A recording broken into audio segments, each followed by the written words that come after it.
नाव आहे हे पाहून घ्या. हे सोपा विषय. आपण हे बोगे धंदा करत नाही, आपल्या करायची गरज नाही. हे डुप्लिकेट पण आपल्या रक्तात नाहीये. जे बोललं ते करून दाखवलं. आणि याच्यामध्ये मी तर म्हणत नाही की आम्ही केलं, मी म्हणतो हे बाबांनी केलं. आम्ही म्हणत नाही की आम्ही केलं, हे बाबांनी केलं आणि बाबांनी करून घेतलं.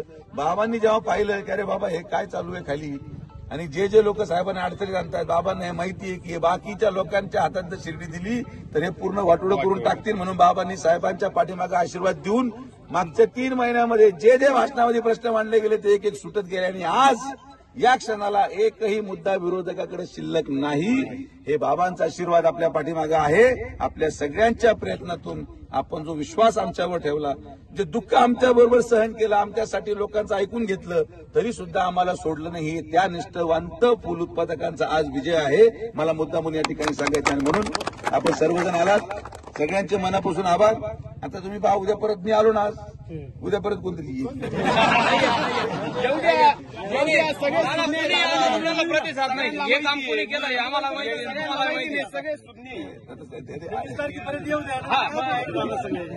हे टीव्हीच्या सकाळी उठायचे सुद्धा नाही दादा, हे तुम्हाला सांगतो. त्यामुळे आता लगेच असं अपेक्षा धरू नका की लगेच होईल. आपण विवाद म्हणून मला घाई करायची नाही. निकाल आपल्या हातात आहे, फुलाला परवानगी मिळालेली आहे. घाई गडबड करून चुकीचा निर्णय होण्यापेक्षा 4 दिवस अजून शांतता धरू. प्रॉपर 4 शेतकऱ्यांचे प्रतिनिधी, जे तुमच्यामधले असतील 4 प्रमुख, ज्यांचं प्रमुख उत्पादन आहे त्यांचे प्रतिनिधी, एम्प्लॉई सोसायटीचे चेअरमन विठ्ठलराव असतील आणि त्यांचे व्हाईस चेअरमन. मी आता त्यांच्याबरोबर फोनवर कालच बोललो की म्हटलं आपल्याला बसायचंय. बाजार समिती तर आपल्याकडेच आहे आणि संस्थांचा प्रश्न जातो कुठं, सरकार आपलं आहे. आणि त्यामुळे कोण कुठं जात नाही. प्रॉपर बसून कशा प्रकारे भाव ठरवला जाईल, कशा प्रकारे शेतकऱ्यांना नुकसान होणार नाही, कशा प्रकारे बाजार समितीला 1 रुपये नको याच्यामध्ये, पण जो फुल विक्रेता आहे त्याला देखील आपण कसं न्याय देता येईल, त्याचंही घर चाललं पाहिजे, तुमचंही घर चाललं पाहिजे आणि भक्तांना देखील अडचण येता कामा नये. यासाठी एक नियमावली बनवावं लागेल.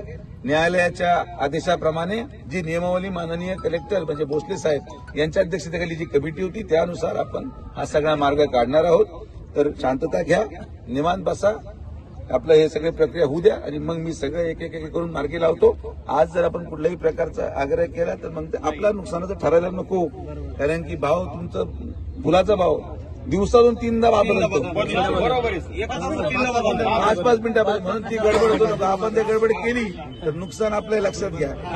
20 किलोमीटरवर आपण 21 तारखेला किंवा 22 तारखेला जसं वेळ मिळेल मी सगळ्या प्रतिनिधी, शेतकऱ्यांची मी बैठक घेणार आहे स्वतंत्रपणे आणि सगळ्यांची बैठक घेऊन एक नियमावली बनवून आपण आपलं पुढे जाऊ. तर एवढे वर्षभर थांबलेत, अजून थोडा काही 1-2 दिवसाचा विषय फक्त राहिलेला, काही अडचण नाही. काही अजिबात करायची नाही. आपल्या हिताचा प्रश्न आहे, आपल्या भवितव्याचा प्रश्न आहे. आता पूल चालू होण्याचा आदेश झालाय, त्यामुळे आता कोणी परत मागे जाऊ शकत नाही.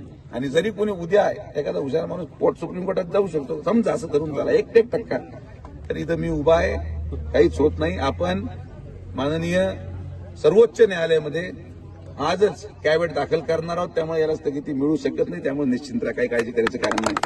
तर आपण सर्वजण आलात, सगळ्यांचे मनापासून आभार. ताकदीने उभे राहा, ताकदीने लढा. आपल्या भवितव्यासाठी 1 नंबरचं बटन माननीय नामदार राधाकृष्ण विखे पाटील साहेबांच्या पाठीमागे गंभीरपणे उभं राहून सरकारमध्ये आणि महाराष्ट्रामध्ये 1 नंबरचं मताधिक्य आपल्या साहेबांना मिळावं.